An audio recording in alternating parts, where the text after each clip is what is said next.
Hey guys, Bob the Business Builder here with the introduction to the third season of Star Trek The Next Generation. Now, the third season is considered by quite a few people to be the best season of Star Trek The Next Generation ever produced, and it really had quite a few changes from the first two seasons, and I believe for the better. The first one was a change in the head of the writing staff. Now, the head of the writing staff in Season 2 was Maurice Hurley, and Maurice, kind of like Gene Roddenberry, really had a very strict sense of what Star Trek was supposed to be, and because of that, he had a lot of conflict with a lot of the writers who were writing for the show.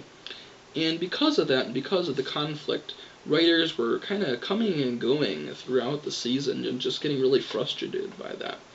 And because there was so much infighting, Maurice Hurley himself just got tired of it and decided 2 years on the show was enough, and he was departing. So the Next Generation had to get a new head of the writing staff. And originally, Rick Berman decided to hire Michael Wagner, who was a science fiction veteran, and he headed the writing staff on the short-lived ABC series Probe. So Wagner came aboard in hopes of having a new, smoother course for the show, but soon after joining the staff as executive producer, he was off the show. He just didn't seem like it was his cup of tea, and I don't think, from what I have read, that he was used to the way things worked on Next Gen. Everybody who was on the show kind of had their input on how things should be done, even the technical guys who had been with the show since the beginning. And he was just not used to all that input at once being influenced on him. So for whatever reason, Wagner decided to depart, and instead they decided to hire Michael Piller. And Michael Piller was a former journalist and TV executive, and he just came out of a 4-year stint on Simon & Simon. And Piller was already a fan of The Next Generation, and he really liked the idea of reinvigorating the show. And the first episode that he wrote was an episode that was called Evolution. And Gene read it, and Rick read it, and they liked it so much that they decided that he was going to be the guy to head up all these writers. So Piller came on board, and Hans Beimler and Richard Manning, who had worked on the first season of the show, but they left over creative altercations with Maurice Hurley, they returned, and Melinda Snodgrass, who actually was the one who was honored with that Writers Guild nomination for Measure of the Man, she was on board as well. So these were going to be under Michael Piller, and unfortunately, even though the episodes were very quality in the third season, there was still a lot of conflict in as far as how they felt like the show should be written. So unfortunately, by the end of the season, Snodgrass and Manning and Beimler were all gone. And Star Trek is hard to write for. And apparently they really felt that, because Gene had a very specific idea of what the 24th century was going to be like. And as the Next Generation progressed, Gene really had this vision of kind of a utopia-type environment. And while that's a nice thought, it's tough to write for, because how do you write for a show when there's no conflict among characters? So that's kind of the catch-22 with Star Trek The Next Generation. And even Michael Piller realized that, so they were constantly trying to sneak conflict into the show just to make it more exciting. Now, of course, as you can see in this picture, a big change was the return of Gates McFadden as Dr. Beverly Crusher. Now, Rick Berman apparently said that Diana Muldaur's lack of chemistry as Dr. Pulaski with the rest of the cast was the reason why she departed, and they returned McFadden to the role. And I think she really got a bad rap. I think Dr. Pulaski was not nearly as bad as fans sometimes lead her out to be. And regardless, Muldaur soon found a better role in the show L.A. Law, and she became the character Rosalind Shays and did very well on that show. But it was just too bad that we didn't see both Crusher and Pulaski in the future here. However, we got Crusher back, and we see some great things especially in the first couple episodes, which I will mention when I review those shows. Now, some of the cast also had some of their own ideas and were a little bit unhappy about where the characters were going, most notably Patrick Stewart, who felt like Picard was just not getting a lot of interesting material, and that Data and Riker seemed to be receiving the most attention. And Stewart felt like Picard talked too much and that he complained, but when anything happened, he was always left on the bridge, and was really just kind of the social worker of the show. So one thing that's kind of funny, I won't mention the writer that Stewart talked to about this until I talk to you guys about the actual episode, but he said that one thing Picard doesn't do enough is fight and have sex. So that was kind of a funny thing, but basically he wanted Picard to have a lot more to do. And you really do see that in the third season, especially, of course, the cliffhanger at the end. But there are little things that we do see with Picard that we don't in the first two seasons. You definitely get Picard a lot more to do in the episode Captain's Holiday, for example. That gives him a little chance to take a break from being captain of the starship, and you see a little bit more of him outside of his role there.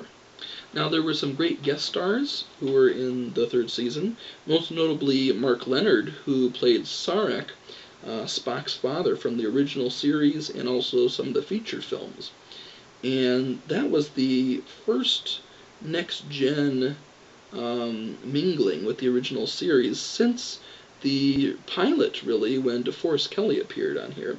So finally we're seeing some of the original series cast mentioned. And that was kind of a conflict in the first couple of years. The Next Gen really wanted to be on their own 2 feet and didn't want to be compared with the original series, so they never mentioned that they were really in the same universe. And finally, we're starting to acknowledge that a little bit in Season 3, because they have the confidence now, and they know they can stand on their own 2 feet. Now, another guest star who, unfortunately, this was a sad part of the season, Michael Rapaport, who was going to play in the show The Most Toys. He attempted suicide on the 3rd day of shooting, and unfortunately, several weeks later, he did succeed, and they had to recast the character. Unfortunately, Saul Rubinek was able to step in and replace it, but the mood on the set was very downcast for the remainder of the season, really until Best of Both Worlds, which was a marvelous episode, but the latter half of the third season, behind the scenes, was not very good. Now, another writer who joined the cast was a guy named Ira Steven Behr. And he was responsible for shows like Captain's Holiday and The Vengeance Factor. And Behr was originally approached by Maurice Hurley's second season and turned down the opportunity to work on the show, but Piller was able to talk him into it. And Behr's experience, unfortunately, during the third season was not good, as he was also experiencing the tension amongst the writers with just the how to conduct business with the show. And a big problem that the third season had was they did not have a lot of material to start with at the beginning of the season. So they were looking all over the place to find this, and eventually Piller ran into a script that he liked, and I, again, will not mention his name now, so you'll have to stay tuned to the episode. But because he found this person randomly, it was just a spec script, he decided to have an open policy where they would accept anybody who wanted to write a script for The Next Generation. And they eventually hired some people who would look over all these scripts, and if they were any good, some coverage would be written about them. That means kind of a summary and a review and recommendation. And then if the producer liked it, this would actually become part of the TV show, which was really unheard of at the time. This was not something that most shows would do. But Piller really needed some fresh material and felt like this would be a good resource. And it turned out to work really well. But again, it took a long time for them to catch up with all the lack of material that they had, so it was really a scramble by the end of the season to get things together. And it was really a lot of pressure for Piller, too. And Piller seriously considered departing himself after the end of the third season. Now, Majel Barrett again returns as Loxana Troy in this season, and she becomes kind of like John Delancey, as somebody who kind of drops in on the cast and is really kind of an extended member of the cast, as they appear almost in every season of the show, which is kind of nice to see. So many great episodes that I could really mention with the third season. In fact, I think from this point on, you really don't have any awful scripts, in my opinion. You could say in the first and second season there are some that are like that, but really even the lesser scripts from this point on might be B adventures, but they're still really good in their own right, and they're still very watchable and entertaining. So I hope you enjoy as we go through each of these episodes together in the third season. It's going to be exciting from here on out, guys. And you're in for a real treat. I mention this for every season, but if you don't have the third season of The Next Generation, you can watch it through Amazon. I know that's one possibility. Netflix has it.